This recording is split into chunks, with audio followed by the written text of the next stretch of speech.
Hello, everybody. Welcome to this edition of Entrepreneur Odyssey. And today I'm delighted to be joined by the lovely Barbara Steinberg, who is the founder of eFraud Services. Welcome to the podcast, Barbara.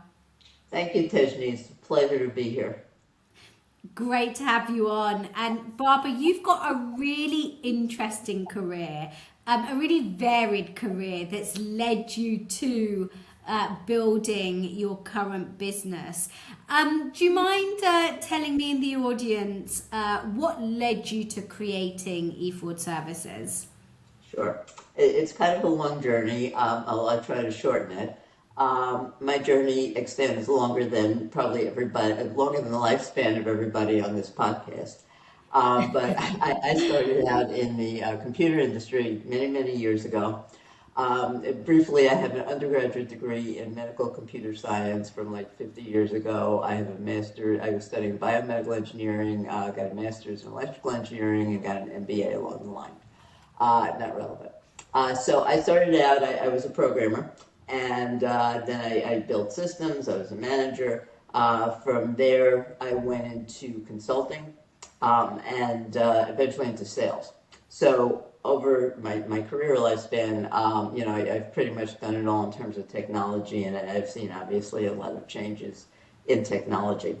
As a segue in all my experiences in applications, I was in healthcare for a long time. I was in manufacturing for a long time. I always had to feel like I was doing something, for somebody. In what I was doing. Anyway, in 1990 around, I decided there was nothing interesting happening in the computer industry, so I went into financial services. So I did that for a while. I actually had a business. I've had a few businesses educating employees about, their benefits and stock markets and things like that. Fast forward around 2000 .com era, I was back in software sales. After that, and I'm not sure what the segue is, I had a business for a long time, elder care financial planning, and then I'm getting to eFraud from this. And I helped the elderly pay for long-term care, assisted living, nursing home, home care, with assistance from veterans benefits, as well as eventually Medicaid, which is how we got to eFraud. Right. When we're doing Medicaid applications in the U.S., for those of you who are not aware, it's a program for the elderly or for the impoverished who need long-term care or other health care and can't afford it, so the government pays for it or subsidizes it. But when it comes to nursing homes and things like that, they're very critical in terms of applications and scrutinizing people. They have what's called a 5-year look back, which means they look at everybody's bank accounts, opened or closed, for the past 5 years before the application. And what they're looking for is fraud. Did you give away your money to your children, and now you're turning around and saying, government pay for my nursing home care at $15,000 a month? Right. Okay. So they're scrutinizing all that. And so being a tech person, I looked at, my employees, and they're copying from paper bank statements into giant Excel spreadsheets. This must be a way to automate this. So I found a company actually in Scotland, and who had software for doing this, and I'll explain the technological challenge as well. And so we were using it, and then what happened around that time, 2014 or so, I moved to Florida. I sold my business in New Jersey, and I became their U.S. reseller. Now, I'll explain a little bit about bank statements, and by the way, their business was fraud detection. Okay. That's the key thing. Okay. Yeah. Brilliant. So the software tool worked, for bank statements. It just happened to be, a different industry. Now, here's the challenge. In the U.S., we still have about 4,000 banks. 5-10 years ago, we probably had 10,000 banks. Oh. Every one of them has a different format. I mean, it's very different than Europe, and very, very different. So the challenge is, and then when they do these cases, the same thing happens in fraud. The crime probably happened a couple of years ago. The investigator is looking back 5 years before that. And if you have a big fraud case, you might have 40, 50 accounts, bank accounts, credit card accounts, brokerage statements, and things like that. And there's money moving all over the place between them. Mm-hmm. So the questions are, who is the money coming from and going to? Where is it coming from and going to? So Yeah. it's huge amounts of data. So when it comes to the bank statements or the financial documents, um, they don't, you just don't download it from the bank anymore. You can download PDFs and things like that, but a lot of Yes. this is paper documents that are being scanned in. The majority of it are paper documents that are being scanned in. So we're not looking at data, we're looking at images. Okay, Okay. so the challenge for technology is to extract the data from those images. And now we're looking at scanned documents. Some of them, they're cockeyed. I just had one. It was the worst bank statement I ever saw in my life. I mean, it didn't have tables or anything. It had things Oh all over the place. gosh. That makes And but the other challenge is the format, because the format's different on every one. How do you write, a computer code that says, okay, look at this over and over again? Okay, so begins the journey of eFraud. About 5, 6 years ago, the software that we were using was very manual. It could do any bank statement, which was the beauty of it, but the downside was you had to draw a box with your mouse on your screen around every table on every page. So the credits, the debits, and some of the statements could have hundreds of pages. So it was semi-manual. It was a lot better than doing it, totally manually, and it worked. But like 5, 6 years ago, it's like this is not cutting it anymore. People don't want to draw boxes. So AI. So I said, okay, I don't know anything about AI, but AI must be able to do what I'm doing manually. So we started the journey with machine learning. And 5 years later, we could not get machine learning to give us the accuracy that we needed. Because with these cases, these people are going to court and they're testifying that the data is 100% accurate. So having it accurate is very important, and having to do a lot of manual work to make it accurate is not a good thing. So what happened with machine learning was we couldn't get the accuracy. Yeah. And and one of the reasons is the difference in the formats. And I like to make the analogy. If I give a computer 100 invoices and on one or 200 invoices on 201, it says, yeah, I know that's an invoice. Here are the keywords. Here's the data. I give it 200 bank statements and 201, it says, I don't have a clue. Right. So, Yeah. so that was the difference in the uniqueness about the bank statement challenge. Anyway, fast forward a little over a year ago, somebody says, it'll never work. He says, Gen AI. He said, 2 weeks ago, you couldn't do this, but I want you to try this. Sure enough, that was the game changer. Amazing. Amazing. So, So, go wow. ahead. I was just saying, first of all, what a varied and interesting career that you have. Really, really interesting career. And eFraud services, it sounds like such an important tool because, like you say, having to look at multiple different bank statements, maybe up to 50 from multiple different banks in different formats is a real challenge. And yeah, I'd love to hear a little bit more about the technology behind it. And so you leverage Gen AI, and Yes. how has that changed the game for you? Sure. And I'm the prompt engineer, and I hadn't programmed in a million years. We had all these developers and stuff. For 5 years, we went through a ton of developers. None of them could get it to work. And so I was the prompt engineer. And so knowing bank statements, I'm probably the world's foremost expert in bank statement formats. I was able to Nice. get it to do what I wanted to do. So the challenge is, if you think about AI wants to give you everything, in the world. And here I was forcing it. No, you have to do the same thing over and over again every single time, and it has to be accurate. So that was a real challenge. Okay, so fast forward. So now the AI is working, the prompts are working, but the developers we had couldn't get the rest of it to work, the APIs and everything else up and down. Right. Okay, fast forward to June of last year. I said, okay, I've stayed away from the technology because I don't know Java, I don't know this Python, I don't know this. I said, time to look at it. So I started looking at it. I said, something's wrong, because what would happen is, we'd get somebody to try it out, and they'd put in a bank statement. The guy put in 10 bank statements, 10 months. Some of them worked, some of them failed. Why? Each statement had over 300 transactions in one monthly statement. Wow. So the system wasn't built to handle that. And one of the other challenges we have with Gen AI is we have tons and tons of data, and it's not built to handle tons of data coming in or tons of data going out. So we had to do a lot, to make that work. Okay. So I start looking at the code, and I was mortified. And I'm using Gen AI, by the way. Again, I don't know the code or anything, but using Gen AI, I'm able to figure out what's going on and make changes and update things and stuff like that. So over the course of 6, 8 months, I pretty much rewrote the whole system using Gen AI, still not knowing, really how to code this. I mean, I would say my coding background obviously helped. I wouldn't expect somebody who didn't have it to be able to do it, but I still can't write Java, or anything else. You don't JavaScript. need to know that now, right? Because Yeah. AI is building it all for you. Right. And we had all these different developers, and everyone used a different, language format. Our front end is React Node, our back end is Java. This one's JavaScript. Something, it's just crazy. TypeScript is the AI. It's all over the place.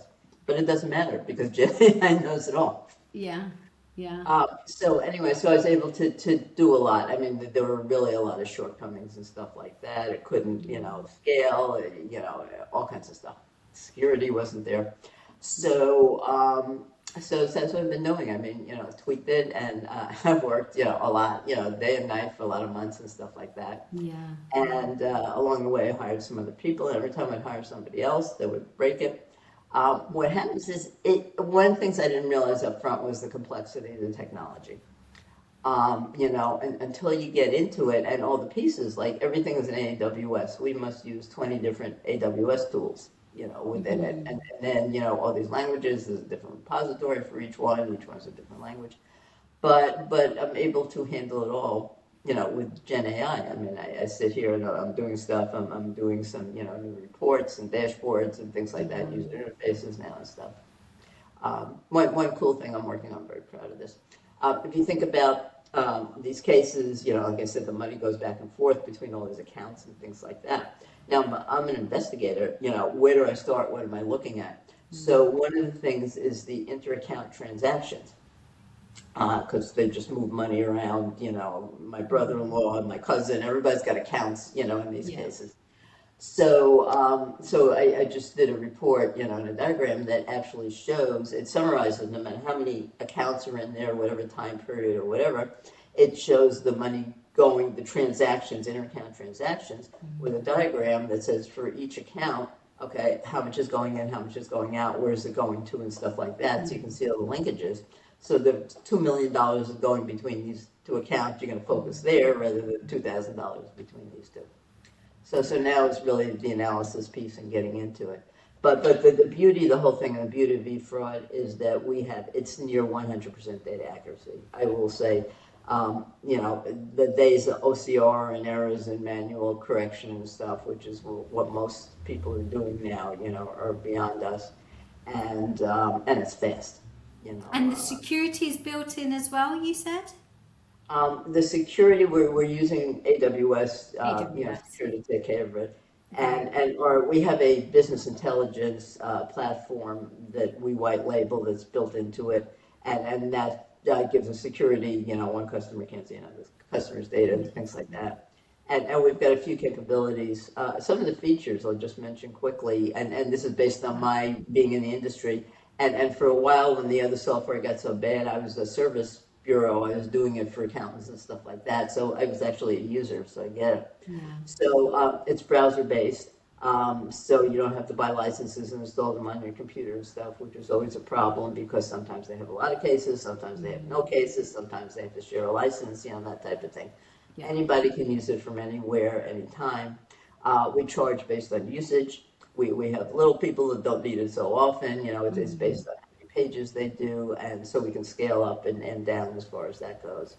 And like I said, the security, the scalability, the performance, and the accuracy. Amazing. That sounds great. And in terms of your target users or your target audience, in terms of who's buying the software, is it PIs? Is it the government? I mean, it feels like it could be open to a lot of different end users. All the above. The market is huge. Government, I've worked with every level of government in the U.S., from the federal government, state government, and the FBI. They're all using old software. All of them are using 25-year-old software, and they're all Oh struggling. wow. So I mean, we They know need an the upgrade. They need eFraud yeah, services. exactly. We know, the head of the FBI who does this, the Department of Defense, the Amazing. IRS. I mean, everybody on the federal government level. And then you've got the state governments, the Attorney General's office. Every state in the U.S. Has a Medicaid fraud control unit. So they're investigating fraud. Every agency has an office of the Inspector General. I mean, there's just so many different places and agencies within government, and then all the local sheriffs and the police departments. We have 3,000 sheriffs in this country. Wow. So this is every level of law enforcement. Even like we have somebody here in one of the county schools. They had their own police force, and police chief, contacted me and said, we have somebody embezzling, Oh. from us. We want to investigate. So you have that. Then you have forensic accountants. A lot of individual practitioners up to big, giant companies worldwide. Then we've got attorneys prosecuting white-collar crimes and all this kind of stuff. Yeah. Bankruptcies, divorces. I mean, one of the cases I was just talking about is a huge divorce case. It's Yeah. crazy. Yeah. So that, and then the businesses. I mean, I once had a guy, he says, I think my partner's embezzling from me. It was a two-man, company. He hired a forensic accountant, and he suspected that they were using the company American Express credit card for his personal expenses. So, we did the analysis. People sometimes they lose their computers, their QuickBooks disappears and stuff like that. They've got to redo all that. Yeah. I mean, the uses are amazing. Yeah. And it's not just a U.S. problem, even though we've got crazy banks and stuff here, it's a global problem. Oh, definitely.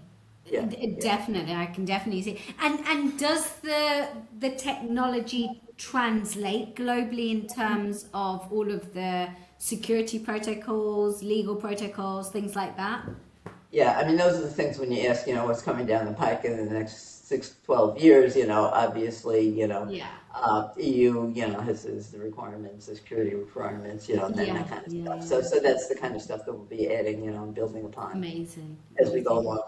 But in terms of the basic technology and the software, nothing changes. We can do anything in any language. We just have to, edit, what language we're using, and it's amazing.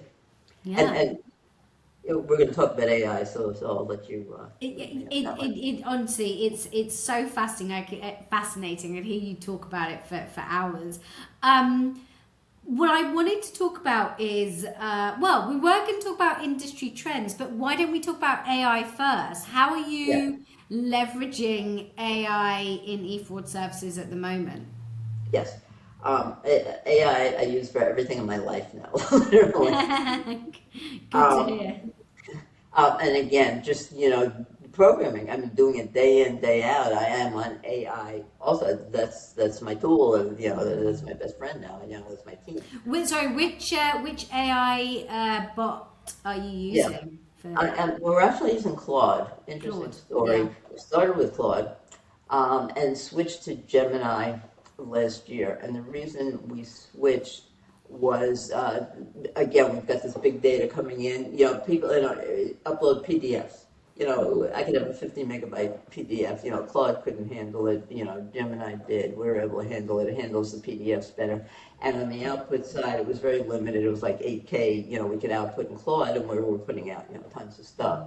So, and then we're chunking it and stuff, but, if you got 8K versus 64K, it's a big difference. So that's why we went to Gemini. So Gemini was our engine. However, for development and software and code, I got very frustrated with Gemini. I'm back to Claude. And I will consider even using Claude as the engine again. And the only thing holding me back now, and I need to see it, the PDFs. Gemini handles the PDFs very well. Right. And Claude didn't. I don't know. Claude was moving so fast that you don't Yes. know. But Yeah. Yeah. Oh, good to know. And what about in your, because you said you're using AI in every aspect. How about in terms of your managing your prospects and things like oh that? yeah, Do you have a database or an SDR set up. Yeah. We use HubSpot for our CRM. I use Sales Navigator a lot as a tool. Our Yeah. audience on LinkedIn, I have, 27 groups on LinkedIn, thousands of members. That's another thing with our market, huge, or professional organizations. There's an organization called the Association of Certified Fraud Examiners, 94,000 members worldwide. And there's just tons and tons of them. I was Yeah, just yeah. talking, as a matter of fact, I was a founder of the local chapter several years ago, and I was talking to the president the other day about doing some presentations and stuff. Amazing. Um, so there's a ton of, professional organizations. Mm, And, but what I found on Sales Navigator, and I have lots of connections, obviously, from over the mm, years, that, I can reach out to people and people, high level people in big companies, answer me. yeah. But I use AI there more as a tool. That's almost like, a manual thing. I write a note. Some of it, in my mind, marketing is a lot of personalization. It's relationships, Yeah. it's things like that. These mass mailing, automated things, I don't do. Yeah. What I do use it for, I'll tell you, like an interesting thing. I mentioned the Medicaid fraud control units. There's 53 of them, and they publish a directory, for the public of every director and all their information and stuff like that. It's a PDF. So I Mm, downloaded the PDF, and a few years ago I would have retyped it or whatever. So I gave it to Claude or whoever, and I said, yeah. give me a list of Excel list or CSV Mm, list that I then uploaded into HubSpot, mail merged into an email. So from a time saving standpoint and those yeah. types of things, I use it as a tool for, all kinds of things. Yeah. Nice. Very cool. Very cool. Love it. And then what sort of industry trends are you seeing at the moment, would you say? Well, I'd say everybody sees that fraud is growing rapidly and It rampantly. is. Yeah. The big thing we see, I don't get that much involved with, is elder abuse, elder fraud, and stuff like that. People get taken advantage of. But what's happening now, and AI is, accelerating the rate of fraud because Mm, of what the fraudsters could do with AI and, foreign countries and stuff like that, the bad actors disguising themselves and doing all kinds of stuff. And it's still real. I mean, I will admit, I don't write anything anymore. I tell Claude, what I want to do. I give it background information and stuff like that. It writes better than I do. yeah. So anybody in the world can write, something that looks Mm, reasonable and definitely. plausible and makes sense. I even see it, in emails, sometimes. I mean, and I'm very, astute about this stuff, Yeah. but you can see stuff that anybody else, would click on, could really get into trouble very easily. Yeah. So, yeah. And Fascinating. it's interesting, some of the fraud cases that I've seen over the year, they're not anything high tech or anything. They're just people that think they can get away with things.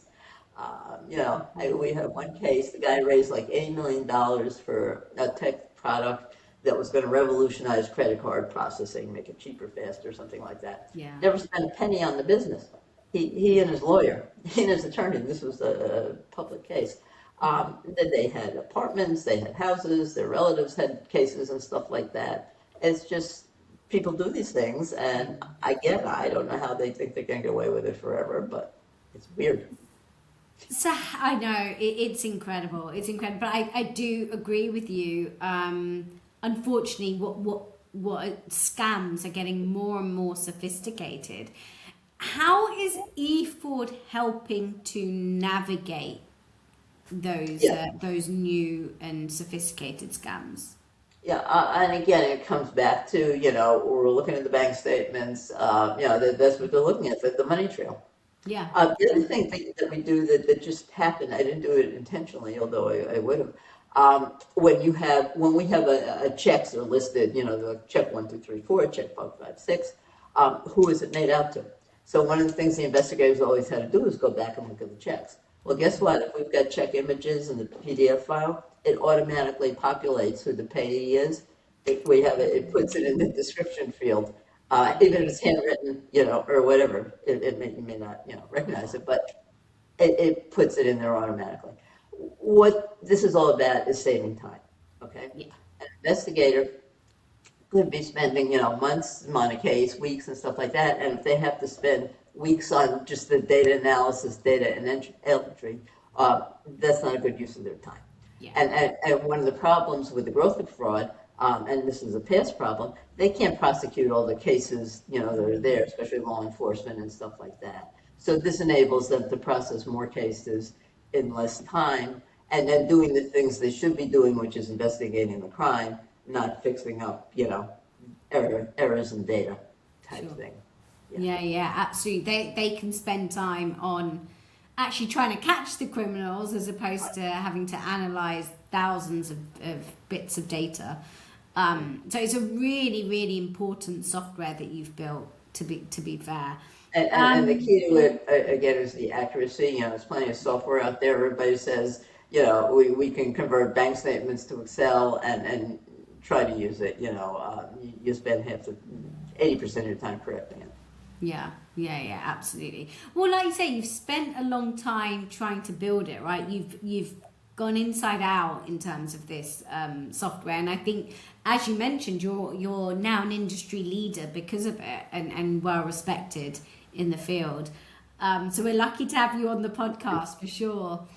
What would you say? You've touched on it before, but in terms of your future goals for eFraud services, you mentioned, maybe adding in GDPR and things like that. But where would you like to be in terms of the business, in terms of the number of clients and things like that within the next 6 to 12 months? Yeah, our first year we were projecting, $1 million of revenue and then doubling year over year after that. This could be $100 million business, no problem. And I'll put in one more plug. Something came out accidentally that we now have as a function. One of our clients asked us, could we do brokerage statements? And I was like, yeah, we do it. We take the cash transactions like anything else. It's like, no. We have this 97-page brokerage statement. It was a 6-month statement. Mm-hmm. And we want every page, all the data in Excel so we can analyze it. Okay. Well, if you think about this brokerage statement, it's got 20 different tables in it. Each one has a different format, different columns. Some is details, some is summary, this, that, and the other thing. So we now have the capability, upload the same way you upload your bank statements, upload the PDFs. We have PDF to Excel, upload any financial document, whether it be payroll, general ledger, brokerage, or whatever. And what we do is, and remember, we don't know what it looks like beforehand. We have no idea what's in any of these things. And it figures out, it takes each table, it finds each table, it formats it correctly with the correct columns, and each table goes into a worksheet, an Excel workbook. So now you've got a workbook, each one is nicely labeled, you can analyze each page because it's all in a common format. Amazing. So that's another thing that, someday we'll get to, but it's there. That's huge.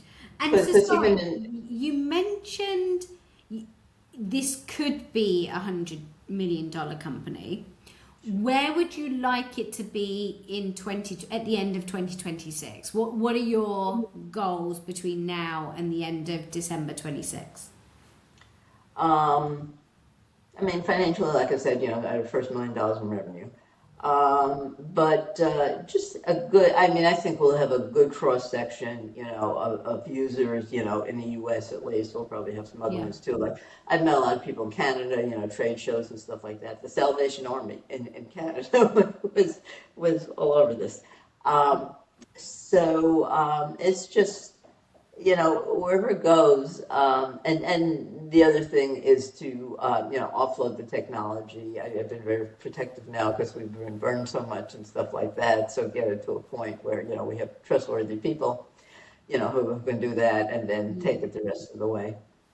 Amazing. So you want to get to $1 million by the end of this year, and hire some trustworthy people. Is that actually we'll probably outsource most of it. Okay. We have a company that we're working with now that really good, gets us and stuff like that. They're an AWS partner, and so that probably suits us better.